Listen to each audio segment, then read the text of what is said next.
Lucy, may sasabihin daw sa'yo si Eugene. Wala. Meron, gusto ka raw niya. Hoy! Gusto mo ako, Eugene? Kilala mo ako? Oo, di ba nagkakalala na tayo ng grade 7 tayo? Wow. Gusto mong pag-usapan? Pag-usapan feelings ko, naku, wag na, nakakahiya. Okay. Lucy! Nandito na eh. Pahingi lang ako ng 15 minutes mo. Aaminin ko lahat. Gusto kita, Lucy. Gustong-gusto talaga kita. Grade 7 pa lang tayo, crush na talaga kita. Alam kong opposite tayong dalawa. Nasa star section ka, tapos ako laging nasa last section. Madali ka mag-focus sa ibang bagay, tapos ako madaling ma-distract. Talented ka, tapos palagi kang representative sa labas ng school. Matalino ka, tapos ako gwapo lang.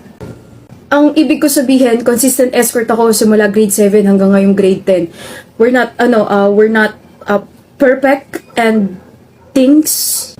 Takting English yan. Hindi tayo bagay sa ibang mga aspetong bagay, pero perpekto ang feelings ko para sa'yo.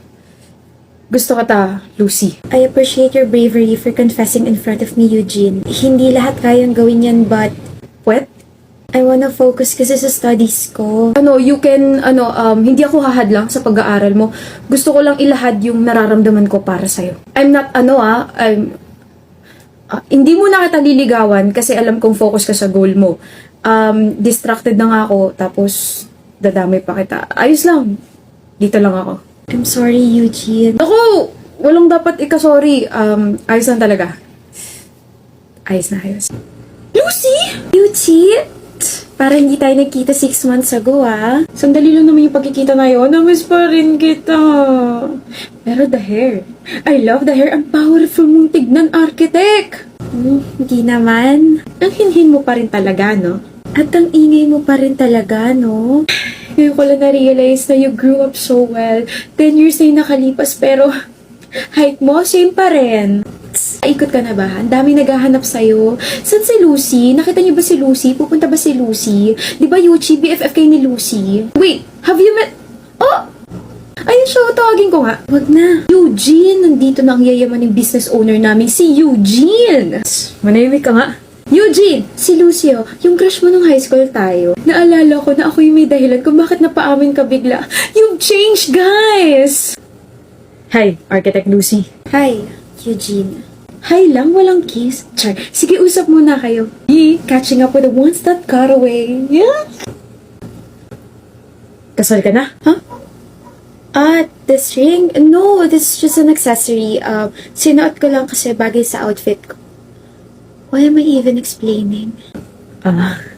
Kasal ka na? Ito, hindi, trip ko lang bumili ng singseng Gcash sa ibang daliri ko, kaya dito na lang.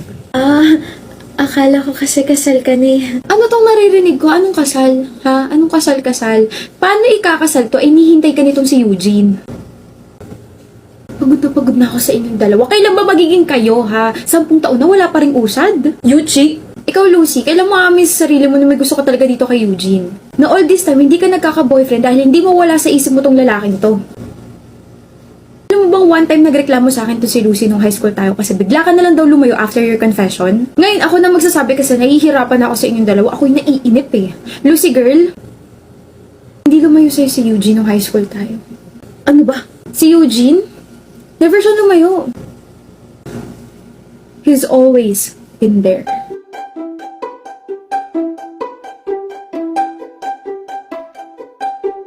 Please lang. Dito lang ako.